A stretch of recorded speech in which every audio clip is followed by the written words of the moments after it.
출애굽기 5장의 내용을 잠깐 정리를 해보면 그렇습니다. 모세가 하나님의 명령을 따라 애굽 바로에게 가서 명령을 전합니다. 우리 하나님 여호와께서 우리 이스라엘 백성들을 내보내라, 해방시켜라고 말씀하십니다. 그랬더니 반응이 바로가 그래 잘 가라 그랬겠죠. 그럴 리가 있나요? 그럴 리가 없었습니다. 이놈들이 너무 노동이 편하니까 엉뚱한 소리를 하고 있구나. 그래서 노동을 2배로 올리고 심지어는 일하는 도구도 안 주고 도구까지도 재료까지도 니네가 알아서 챙겨서 해라. 그래서 하나님의 백성들, 이스라엘 백성들이 고통이 예전보다 훨씬 더 심해졌다. 자, 우리를 구원하러 왔다고 하는 모세가 바로를 만나고 좋은 소식 들려올 줄 알았더니 이건 완전히 거꾸로 일이 틀려도 더 고생스러우니까 백성들은 오히려 아우성인 거죠. 모세 뭐하러 왔냐? 뭐하러 와서 우리를 더 고생시키느냐? 그러다가 보니까 모세가 얼마나 코너에 몰렸습니까? 그래서 하나님께 와서 부르짖습니다. 하나님 앞에 출애굽기 5장 22절에 보면 주여 어찌하여 이 백성으로 학대를 당케 하셨나이까? 어찌하여 나를 보내셨나이까? 그 5장 22절에 한 절인데 2개의 얘기를 하고 있습니다. 첫째, 주여 어찌하여 이 백성으로 학대를 당케 하셨나이까? 아니 저보고 해방시키라고 보내놓고 저는 하나님의 말씀 순종한 것밖에 없는데 왜 순종했으면 순종의 결과가 좋아야지 하나님 말씀대로만 한 것뿐인데 왜 내 백성들은 점점 더 힘들어갑니까? 이게 웬일입니까? 순종해서 당장 열매가 나오지 않는다 하더라도 그래도 일이 조금씩이라도 좋아져 가는 기미가 보여야지. 이걸 오히려 덤태기 더 써버렸으니까 순종 뭐하러 하였습니까? 하나님의 말씀에 순종한 결과에 대하여 모세는 지금 불평하고 있는 것이죠. 그리고 이제 2번째는 이겁니다. 어찌하여 나를 보내셨나이까? 하나님 나 왜 보내셨어요? 분명히 이 백성을 구원하는 해방자로 저를 보내신 거 아니에요? 근데 내가 와서 하나님 말씀대로 했는데 하나도 해방될 기미는 없고 더 어려움만 더 점점 더 커져 가고 있습니다. 하나님 혹시 저 잘못 뽑으신 거 아니에요? 저 잘못 온 거 아니에요? 즉 2번째는 모세는 자신의 사명에 대하여 의구심을 갖기 시작한 겁니다. 내가 맞나? 아니 딴 사람 하나님이 보내셨어야 되는데 내가 잘못 가가지고 엉뚱한 짓거리 하고 있는 건 아닐까 하는 생각이 든 거죠. 자, 여기 모세의 생각은 충분히 이해가 된다고 생각이 듭니다. 여러분은 이런 경험이 없었나요? 하나님 말씀을 듣고 하나님 말씀대로 순종하면서 살았습니다. 근데 일의 문제가 풀리기는커녕 문제는 점점 더 비비 꼬이기 시작합니다. 시간이 흘러갈수록 문제는 풀려져야 되잖아요. 순종하면서 열심히 말씀대로 살아보려고 몸부림치고 있는데 문제가 해결돼야 되지 않아요. 아니 해결이 안 되면 해결되는 것 같은 느낌이라도 뭐 좋아지는 느낌이라도 보여야죠. 기미라도 보여야죠. 근데 세월이 지나가면 갈수록 점점 더 망해가는 것 같아요. 이런 느낌, 이런 경험을 해본 적이 없으셨느냐 하는 거죠. 자, 왜 하나님은 이렇게 코너로 몰아가실까? 순종했는데도 왜 망해버린 것일까? 여기에 굉장히 중요한 교훈이 하나 있는 거죠. 믿거나 말거나 제 말에 대하여 그대로 따라 하셔야 됩니다. 안 믿어도 따라 하셔야 돼요. 아셨죠? 순종하다 망해도 그건 흥하는 것이다. 불순종했는데 흥하면 그건 망하는 것이다. 이 진리를 아시겠습니까? 동의하세요? 하나님의 말씀 앞에 순종을 했는데 망했어요. 그럼 그게 망한 것일까? 정말 그럴까요? 아니요, 로마서에서 사도 바울이 고백하는 것처럼 하나님을 사랑하는 사람들, 곧 그 뜻대로 부르심을 입은 사람들을 위하여 하나님은 지금도 모든 것을 합해서 가장 좋은 것을 만들어 가고 계십니다. 모든 것을 합해서 그 모든 것 속에는 대학 떨어진 것도 들어가 있고요, 사업하다가 망해버린 것도 있고요, 홀딱 다 날려버린 것도 있고요, 심지어는 암에 걸려서 병원에 누워있는 것도 있고요. 못 믿으시겠어요? 제가 아는 한국 교계의 훌륭한 목사님들, 정말 영성이 있고 지도력이 있는 목사님들은 다 재수했더라고. 저처럼 이렇게 제 시간에 딱딱딱딱 들어간 사람은 뭐 별 볼 일 없어요. 그런데 웬만한 영성 있고 능력 있는 분들은 다 암에 걸렸다가 나신 분들이더라고요. 고은 목사님도 그렇고 제가 얼마든지 손가락을 댈 수 있어요. 정말 성령 충만하고 영성이 대단한 분들은 암에 걸렸다가 죽을 뻔했다가 살아난 분들이 한두 분이 아니에요. 어떻게 보면 그런 것 같아요. 하나님은 고난에 항아리살을 확 집어가지고 그냥 뱅뱅 돌리고 훌륭한 일꾼들을 키워내신 것 같아요. 흔히 전략에서 이런 얘기를 하는 거 있죠.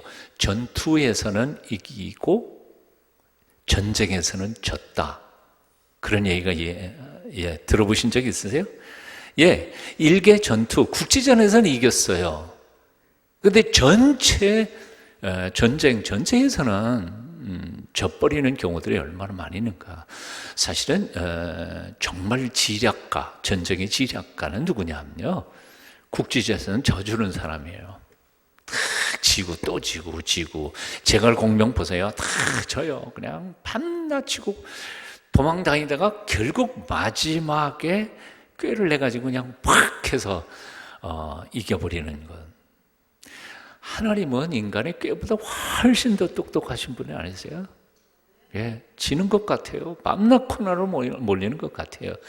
그러나 마지막 한 방으로 이제까지 졌던 것을 다 만회하고도 남게 하시는 하나님. 요나라고 하는 참 재미있는 선지자죠. 요나는 잘한 거 하나도 없는 것 같아요. 요나서 1장부터 4장까지 봐요. 전부 실패하고 도망가고 꾸중 듣고, 참 어떻게 보면 요나인데요. 요나가 하나님의 명령을 듣고 니느웨로 가가지고 심판을 선언하라 그랬는데, 가만히 보니까 적국 니느웨가 회개하고 구원받는 거 싫으니까 도망가기로 작정했잖아요. 딱 도망가기로 작정해서 다시스로 탁 내려가니까, 욥바로 내려가니까 마침, 그 성경이 그렇게 돼 있어요. 마침 다시스로 가는 배가 기다리고 있었어요. 이게 성공한 거 아니에요? 어떻게 마침 그렇게 따와 있을까요? 와, 이건 행운이야, 행운. 근데 그게 행운이었어요? 아니요. 배에 타고 가다가 물고기 뱃속으로 들어가서 도로 잡혀오잖아요. 그건 흥하는 게 아니에요. 정말 그런 것 같아요. 믿음의 눈으로 보면 그렇습니다. 순종하다가 망해도, 하나님의 말씀을 순종하다 망해도 결국 그것은 흥하는 것이다. 성공하는 것이다.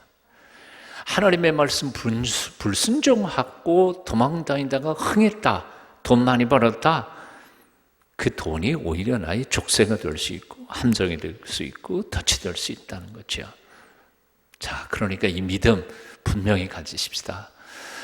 모세는 하나님 말씀대로 가서 바로에게 전했는데 오히려 점점 문제는 복잡해져 갑니다. 왜 그럴까요? 결국 그 시간에는 망하게 돼 있는 시간이에요. 고생하게 돼 있는 시간이에요.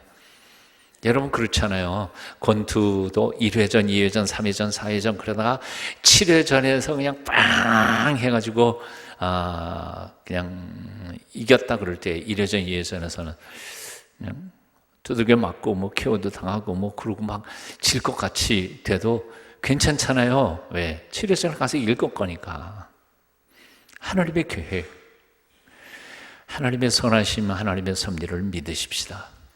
그리고 지금 눈앞에 보이는 부정적인 요소들이 분명히 있음에도 불구하고 너무 낙심하거나 또 너무 성급하지 않았으면 좋겠습니다. 자, 그런데 여기 이제 한 가지 모세가 고민했던 것 한 가지가 있던 거예요. 첫째는 이런 거죠. 자, 바로에게 가가지고 우리 하나님 여호와께서 우리 백성을 보내라고 말씀했습니다. 그러니까 보내주십시오. 그랬더니 바로가 하나님이 여호와가 누군데 그걸 모르잖아요. 이방인이니까. 그러니까 핍박하는 것은 너무 당연한 거 아니에요? 상식적으로 생각해 보면 바로가 모세의 말을 듣고 이스라엘 백성들을 핍박하는 것은 상식적으로 당연한 일이에요. 핍박하게 돼 있어요. 그거는 뭐 당연하죠. 그런데 모세가 이해가 안 되는 것은 뭔고 하니 하나님조차 침묵하고 계신다는 것 자체가 이해가 안 되는 거죠. 그래서 출애굽기 5장 23절에 보면 바로가 핍박하는 거, 더 고생하는 거, 그것도 참 속상하긴 하지만 그러나 그거는 어느 정도 이해는 돼요. 그런데 왜 주께서도 주의 백성을 구원치 아니하십니까? 하고 질문하는 거지. 왜 하나님은 침묵하십니까? 바로가 저렇게 나오는 것은 당연한 겁니다. 하지만 하나님은 내 백성, 당신의 백성을 구원하시겠다고 나를 보내신 거 아니에요? 근데 왜 하나님께서 가만히 계세요? 하나님 왜 침묵하세요? 우리가 이렇게 당하는 걸 보고만 계세요. 그리고 대든 거죠. 예. 자, 이유가 뭘까요? 왜 하나님은 왜 가만히 계세요? 이유를 모르세요? 예, 너무 어려운 것 같으네요. 이유는 간단해요. 왜냐하면 하나님의 시간표가 아니니까요. 하나님이 나서실 시간이 아니니까. 하나님의 때가 있지 않아요. 하나님은 하나님이 하실 시간이 딱 계획표가 딱 짜 있어요. 지금은 고난받는 시기예요. 자, 7, 8월 우리 한국의 여름이 얼마나 뜨겁습니까? 요즘은 더 뜨거워진 것 같아요. 네, 그래서 뭐 열대 기후가 돼 간다느니 뭐 여러 가지 얘기들을 많이 하는 것 같습니다. 정말 더워요. 한창 여름에 더울 때에는 내일 오늘보다 더 더워진다네요. 근데 더울 때에는 가끔씩 이런 생각이 들어요. 이러다가 그냥 여름 그냥 쭉 계속되는 거 아닌가. 근데 그럴 리가 없어요. 하나님께서 가을 바람 솔솔 불게 하시면 찬바람 불고요, 겨울이 옵니다. 영하 15도, 20도 막 내려갈 때에는 이 겨울이 계속될 것 같아요. 그런데 남쪽에서 하나님이 훈풍 불어보내시면 새싹이 트고요, 꽃이 피고 봄이 옵니다. 하나님의 시간표가 있지 않아요. 내가 정말 너무너무 힘들고 괴로울 때 어쩌면 이 나의 시련과 역경은 영원히 계속될 것처럼 느껴질 때가 있습니다. 너무 힘들어요. 차라리 죽는 게 낫지 않을까. 그렇게 생각할 만큼 고통스럽고 어려운 일들을 직면했을 때, 그때에도 여러분, 하나님께서 하나님의 시간이 딱 되시기만 한다면 나의 시련과 역경과 고통은 눈 녹듯이 싹 녹게 하시고, 나는 욥이 고백했던 것처럼 연단한 정금같이 나오게 될 줄로 믿습니다. 믿으시죠? 나의 고난이 영원히 지속되는 건 아니에요.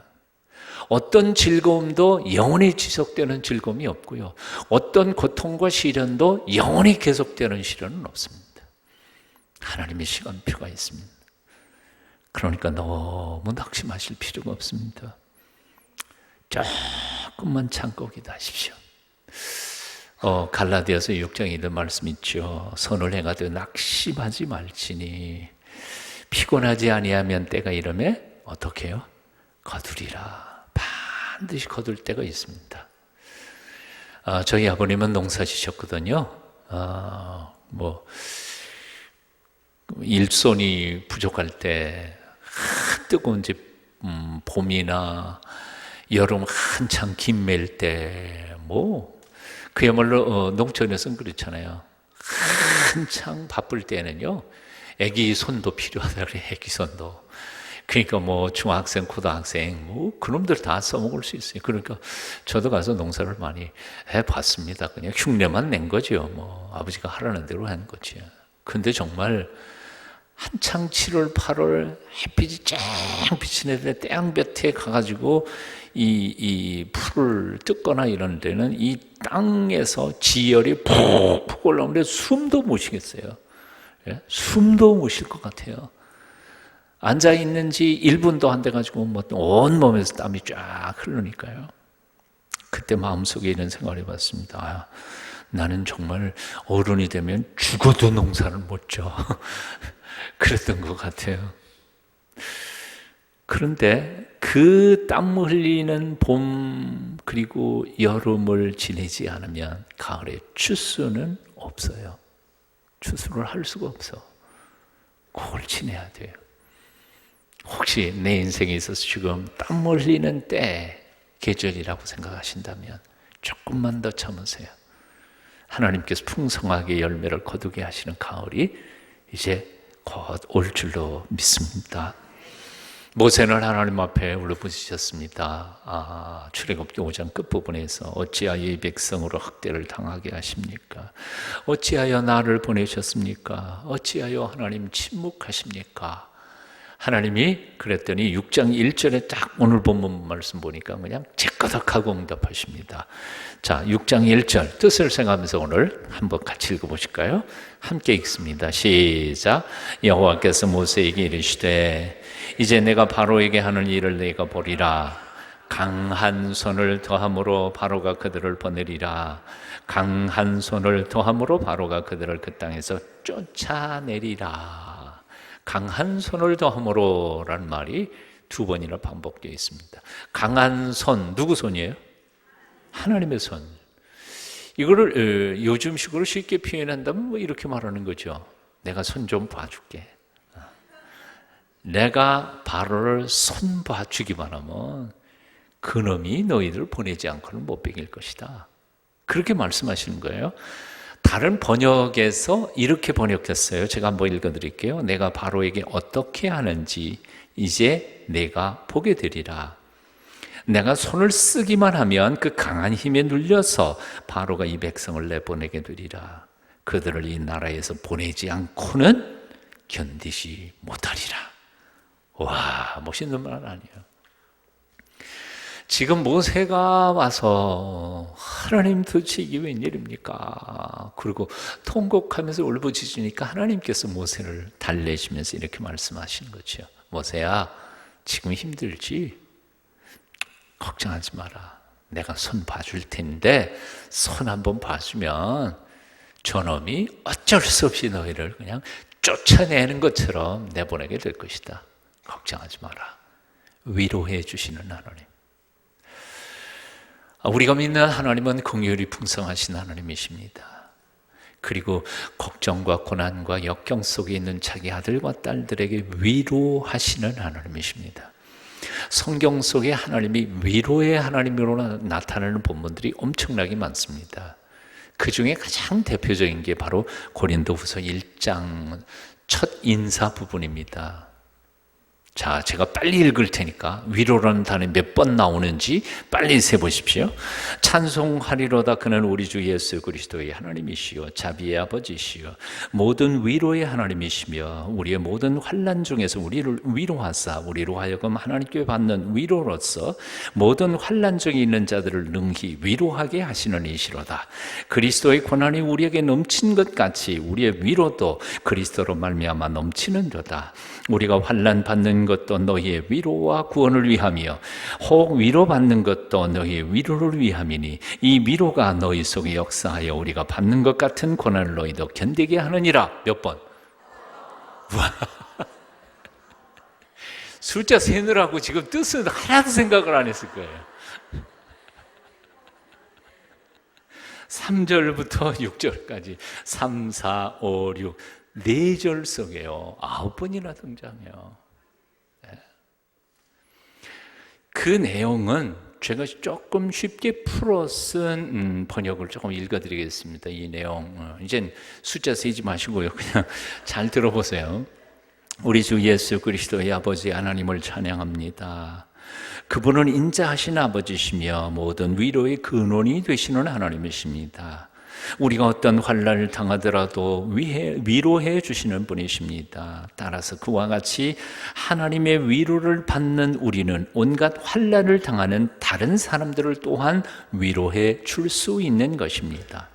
우리가 그리스도와 함께 당하는 고난이 많은 것처럼 그리스도로 말미암아 받는 위로도 많습니다.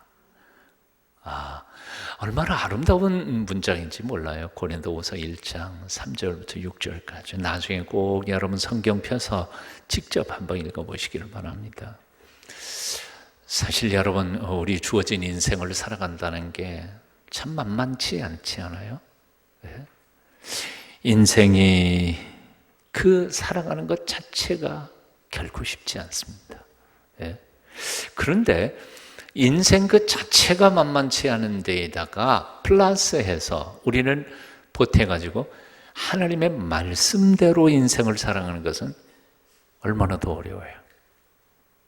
세상 사는 것도 어려운데 하나님 말씀대로 세상을 살아가는 것은 얼마나 어려운 일이에요.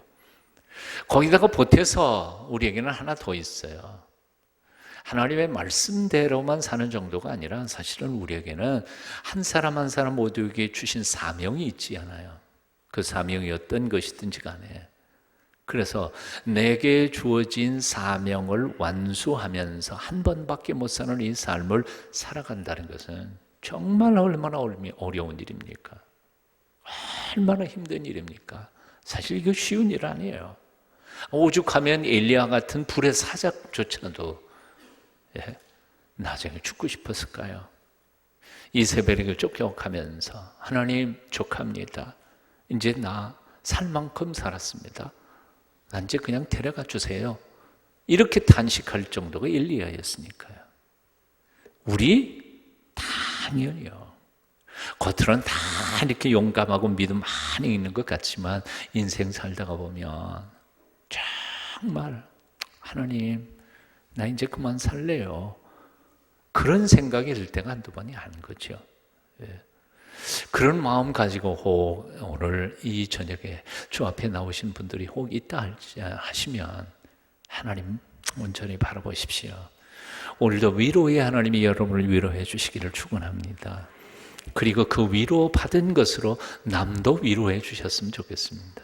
사실 솔직히 말해서요, 저도 한 15년, 한 17, 18년 전까지만 해도요, 장롱에서 못 꺼내서 이렇게 복원했습니다. 그게 뭔 줄 아세요? 힘들 때마다 중등학교 교사 자격증. 이제라도 갈까? 목회가 너무 힘들고 괴로워서 이제라도 갈까? 제 친구가 강원도 교육감이거든요. 지금도 교육감이에요. 그 친구가 나를 받아줄까? 근데 뭐 옛날 얘기입니다. 옛날 얘기. 지금은 어디가 막혔는지도 몰라요. 잃어버렸어요. 지금이야 뭐 어떻게 가겠어요. 다 은퇴하고 뭐 제 친구들 다 퇴직하고 말하는데 뭐 이제야 갈 데도 없죠. 근데 지금 생각해 보니까요, 와, 70까지 은퇴 안 하고 있는 거는 저밖에 없는 것 같아요. 제 친구들도 보니까 이 친구들 다 뭐 애 보느라고 바쁘더라고요. 그런데 그 어려운 순간순간마다 어떻게 이겨낼 수 있었을까요? 하나님의 위로가 없으셨더라면 아마 견디기 힘들었을 것이라는 생각을 봅니다. 절망하고 낙심할 때마다 내 곁에 오셔서 위로해 주시며 기도할 때마다 세임 주신 그 하나님, 그분이 계셨기에 목회 이렇게 행복하게 할 수 있었던 것 같습니다. 암 수술을 받은 권사님 한 5년 지났어요. 5년 지난 후에 병원에 가서 다시 체크했습니다. 의사 선생님이 건강 관리를 잘 하셔서 지난 5년 동안 참 아무런 부작용 없이 잘 견뎌내셨네요. 앞으로 5년 남았습니다. 5년만 더 잘 관리하시면 그럼 이제 졸업입니다. 그렇게 얘기하더라는 거예요. 이제 권사님이 5년쯤 잘 지냈으니까 흔히들 그렇잖아요. 5년쯤 지났으면 이제 뭐 그다음엔 졸업 아닐까 그랬는데 난 자기는 졸업한 줄 알았더니 아직도 5년 더 잘 관리하시면 그러면 졸업이라니까 낙심이 된 거예요. 그 병원 벤치에 앉아가지고 하나님 언제까지 내가 사형수 마냥 이렇게 시한부 인생을 살아야 합니까? 그리고 낙심이 돼서 절망하고 있으니까 그 마음 한쪽 구석에서 하나님이 이렇게 말씀하시더라는 거예요. 그 권사님 들려주는 음성에 야, 너 영화에서 주인공이 미리 죽는 거 봤냐? 내가 너한테 맡긴 사명을 다 완수하기 전까지는 넌 절대로 죽지 않아. 걱정하지 마라. 그런 마음을 이렇게 들려주시더라는 거예요. 그래서 아멘 그러고 그 다음 날부터 열심히 병원 전도한다는 거예요. 왜요? 할 일이 있으니까 안 죽이실 거예요. 지금까지도 그렇게 열심히 사역을 감당하신다고 기뻐하시면서 그런 말씀을 하세요. 위로하시는 하나님, 그리고 우리를 위로하심으로 나도 힘들고 어렵지만 그러나 나로 하여금 다른 사람까지도 위로하게 만드시는 하나님, 이게 바로 헨리 나우엔의 상처받은 치유자라는 것입니다. 내가 뭐 상처 없어서 남을 위로할 수 있는 게 아니에요. 나도 아파요. 나도 죽을 지경이에요. 그러니까 남을 위로할 수 있는 거예요. 나는 건강하고 아무런 문제가 없는 사람이 다른 사람 위로하면 위로 듣겠어요? 나도 너처럼 건강하고 나도 너처럼 부자고 나도 너처럼 먹을 거 다 있고 자식놈들 말썽 안 부리고 그러면 나도 그런 말 다 하겠다 그럴 거 아니에요. 근데 누구의 위로가 더 큰 위로가 돼요? 예, 와가지고 얘기하는 거 보니까 나보다 더 큰 문제를 가지고 있어. 그런데 평안 가운데서 사는 사람의 얘기를 듣다 보니까 어이구 나는 잽도 안 되네. 위로받는 거죠. 여러분 상처받으셨어요? 여러분보다 더 아프고 힘든 사람들을 위로하시면서 살아가십시오. 어느 사이에 나의 문제는 문제도 아닌 게 되어버려요. 그리고 하나님께서는 그런 나의 선하고 아름다운 삶을 바라보시면서 그 문제를 알아서 해결해 주실 줄로 믿습니다. 오늘 본문에서 우리가 묵상해야 할 아주 중요한 메시지가 이제부터 시작됩니다. 오늘 2절부터 5절까지 뜻을 생각하면서 한번 같이 읽어보실까요? 2절부터 5절까지 읽습니다. 시작. 하나님이 모세에게 말씀하여 가라사대 나는 여호와로라. 내가 아브라함과 이삭과 야곱에게 전능의 하나님으로 나타났으나 나의 이름을 여호와로는 그들에게 알리지 아니하였고 가나안 땅 곧 그들의 우구하는 땅을 주기로 그들과 언약하였다.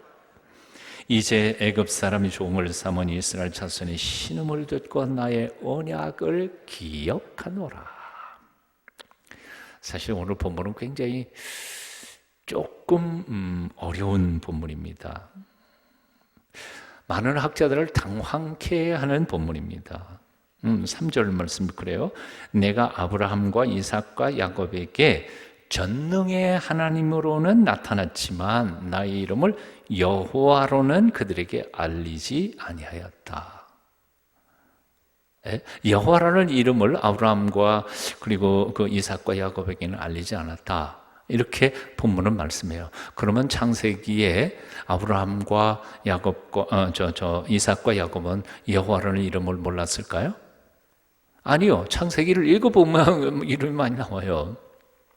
창세기 13장 4절 말씀 보니까 아브라함이 여호와의 이름을 불렀더라라고 기록하고 있어요. 창세기 26장 25절에 보니까 이삭에 관한 기사 중에서도 그가 그곳에 단을 쌓아 여호와의 이름을 부르고 그렇게 돼 있어요. 창세기 32장 9절 10절에 보니까 야곱이 가로되 나의 조부 아브라함이 하나님 나의 아버지 이삭이 하나님 여호와여 하고 부르고 있어요. 그럼 무슨 뜻이냐 이거예요. 왜 여호와라고 하는 이름으로는 내가 나타난 적이 없다고 이렇게 기록하고 있을까 하는 것이죠.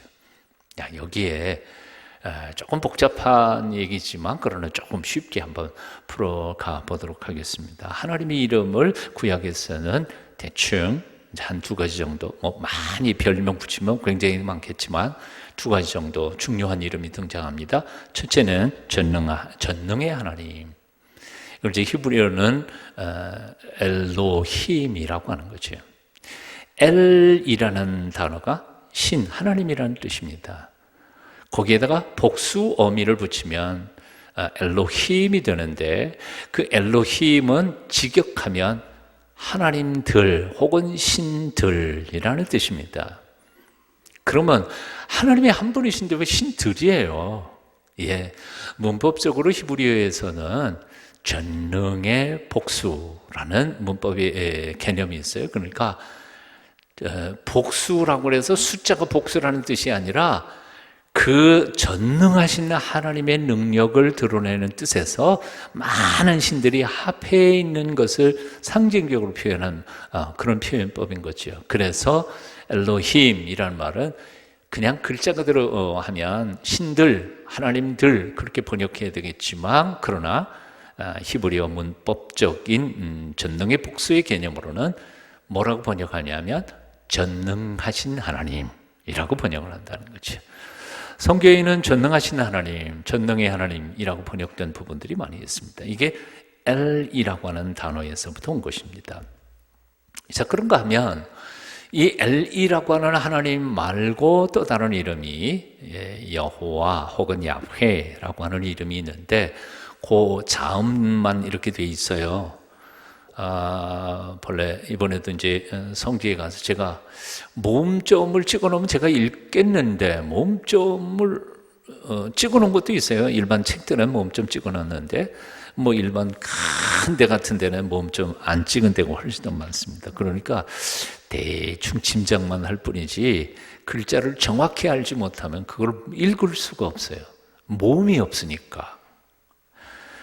본래 그 이스라엘 백성들이 그 자음으로만 돼 있는 그 글을 모음점을 안 찍고 전통에 의해서, 그러니까 앞에 있는 스승님이 읽어가는 소리를 잘 듣고 그 부분을 그렇게 읽는구나, 그래서 전통에 의해서 본문을 읽게 돼 있었습니다.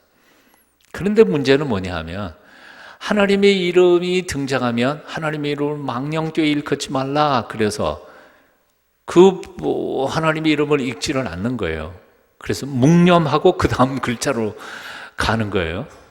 또는 그게 안 읽으니까 안 되니까 주님이라는 뜻의 아도나이라고 하는 단어의 모음점을 그 하나님의 이름의 모음점으로 사용해서 읽다 보니까 여호와라고 이름이 읽혀진 것뿐이지, 그래서 정확히 여호와인지 야훼인지 하나님의 이름을 어떻게 부르는지를 잘 모르는 것가 있죠, 이 단어가. 그래서 창세기도 보면 전능하신 하나님이라는 이름도 나오고 엘이라는 이름도 나오고 여호와 혹은 야훼라고 하는 이름도 등장합니다. 이 두 가지의 이름이 굉장히 중요한데요. 제가 이 별로 중요하지 않은 것도 같은데 이거 다 설명하려니까 재미가 없는 것 같으네요. 근데 이 여호와라고 하는 이름에 독특한 의미가 있는 겁니다. 그게 뭐냐 하면 바로 자기 백성과 하나님 사이의 계약 관계로서의 주체를 바로 이 이름으로 표현할 때가 많았거든요. 그러니까 야훼 혹은 여호와라고 하는 것은 당신의 백성과 맺은 언약의 관계를 새롭게 하거나 확인하거나 아니면 선포할 때 많이 사용됐던 단어였습니다. 그래서 여호와라고 하는 단어는 사실은 당신의 백성과의 언약, 약속에 대한 표현을 하실 때 많이 등장합니다. 오늘 4절, 5절 말씀도 보면요, 가나안 땅 곧 그들의 우고하는 땅을 주기로 그들과 언약하였더니, 5절에 이제 애굽 사람이 종을 삼은 이스라엘 자손의 신음을 듣고 나의 언약을 기억하노라. 하나님이 아브라함과 맺은 언약, 이삭과 맺은 언약, 야곱과 맺은 언약 쭉 내려가면서 지금까지 언약의 관계로서 여호와의 이름을 설명을 했던 겁니다. 자, 그런데 문제는 뭐냐면 언약 약속은 맺었지만 그 아브라함이나 이삭이나 야곱이나 하나님이 약속하신 것을 성취를 눈앞에서 본 적이 있었던가요? 봤나요? 예, 아브라함하고 가나안 땅 주겠다고 약속을 하셨어요. 근데 아브라함 죽기 전까지 가나안 땅 얻은 거 있어요? 예, 있긴 있죠. 자기 부인 몇 자리 하나 얻은 것밖에 없었어요. 예. 그러니까 비로소 그 후손들에게 얻은 것은 430년 지난 다음에야 겨우 그것도 가나안 땅 전체를 받은 것도 아니고 그 일부를 받게 되는 거 아니에요? 히브리서 11장에 나오는 히브리서 기자가 표현한 말이 바로 이 얘기입니다. 그들은 약속을 받았으나 약속을 멀리서 보고 그냥 기뻐할 뿐이었어요. 바로 이게 그들의 모습이었던 거죠. 그런데 오늘 본문에서 모세에게는 이렇게 말하는 겁니다. 내가 그들과 약속을 지켰고 맺기는 했지만 그들의 약속의 성취를 그들에게 보여주지 못했어. 그러나 모세야, 이제부터 너희에게는 그 약속의 성취에 대한 여호와 하나님, 언약을 맺으시고 언약을 기억하시고 언약을 지키시는 하나님으로서 너희와 함께 있겠다. 오늘은 신학교 수준의 강의를 했네요. 자, 오늘 이제 말씀을 줄여서 결론을 맺도록 하겠습니다. 오늘 본문에 보면 그래서 하나님은 여호와 하나님, 언약의 하나님으로 등장합니다. 첫 번째, 언약을 맺으시는 하나님. 두 번째, 언약을 기억하시는 하나님. 세 번째, 언약을 지키시는 하나님. 하나님이 나와 약속을 맺으시는 하나님이신 것을 믿으세요? 근데 저는 이게 참 이상하지 않아요? 하나님이 뭐하러 나하고 약속을 맺으실까요? 여러분이 약속하려면 약속 누구하고 맺어요? 내가 손해볼 사람하고 약속 맺어요? 이익 될 사람하고 약속 맺어요? 내가 아무짝에도 이익 되지 못하고 약속을 하면 밤낮 몽땅 그냥 다 줘야 될 사람하고 약속을 하실래요? 아니면 약속하면 그냥 100%다 받아낼 사람하고 약속하실래요? 당연한 거 아니에요? 인간의 욕심이라는 게. 근데 하나님은 정말 웃기시는 분이세요. 하나님이 정말 놀라우신 분이에요. 하나님이 나하고 약속하실 이유가 하나도 없어. 누가 강요한 것도 아니고요. 하나님이 자기 백성하고 언약을 맺을 이유가 없는데 불구하고 억지로 언약을 안 맺겠다 그런 놈들을 불러다가 언약을 맺으시고 난 너의 하나님이다, 넌 내 백성이다 그리고 언약을 맺어놓고는 그 약속에 당신이 매여버려요. 매이고 그 건사하느라고 하나님이 얼마나 고생을 많이 하세요. 그게 왜 그럴까요? 이유는 딱 하나밖에 없어요. 하나님이 사랑 때문에 그래요. 사랑이 있으면 그래요. 너무너무 사랑하시니까요. 그냥 매어 놓으시는 거예요. 자기를 거기에 매어 놓으시는 거예요. 나 같은 것에 당신을 매어 놓으시고 나의 매여서 내게 은혜를 베풀어 주시고 복 주시기를 기뻐하시는 하나님. 나는 그 하나님의 성품, 그 하나님의 나를 향한 계획을 생각할 때마다 너무너무 죄송스럽기도 하고 고맙기도 하고 너무 감격이에요. 나가 그걸 뭘 그렇게 사랑하셨을까? 나와 계약을 맺어주시는 여호와 하나님께 대하여 감격의 신앙을 가져야 된다고 생각합니다. 근데 하나님이 계약만 맺으시는 분이 아니라 계약을 기억하시는 하나님. 고통과 염려 가운데서도 질병 가운데서 나를 기억해 주시고 당신이 나와 맺은 그 계약을 잊지 않으시고 그걸 실천하시는 그 하나님. 할 얘기 많은데 그냥 시간이 많이 가서 그냥 말씀을 줄이겠습니다. 하나님과 맺은 계약은 때때로는 시간이 좀 걸릴 때가 있습니다. 그래서 참아서 기다려야 합니다. 2차 대전 때 600만 명의 유대인을 학살했던 히틀러가 2차 대전을 일으키기 얼마 전에 전쟁에 대한 만반의 준비를 끝내고 예비 구속을 합니다. 유대인들을 예비 구속을 했어요. 많은 유대인들을 잡아다 놓은 곳에 히틀러가 나타났습니다. 히틀러가 그들을 협박하기 시작했습니다. 유대인들은 무조건 몽땅 다 죽일 것이다. 그런 소문을 들었던 유대인들은 공포에 휩싸이기 시작했습니다. 히틀러가 오자마자 딱 저승사자를 본 것처럼 두려워 떨고 있는데 그 중에 노인 한 사람이 조금 더 겁을 먹지 않고 큰 소리로 껄껄대면서 히틀러를 향해서 웃어댔습니다.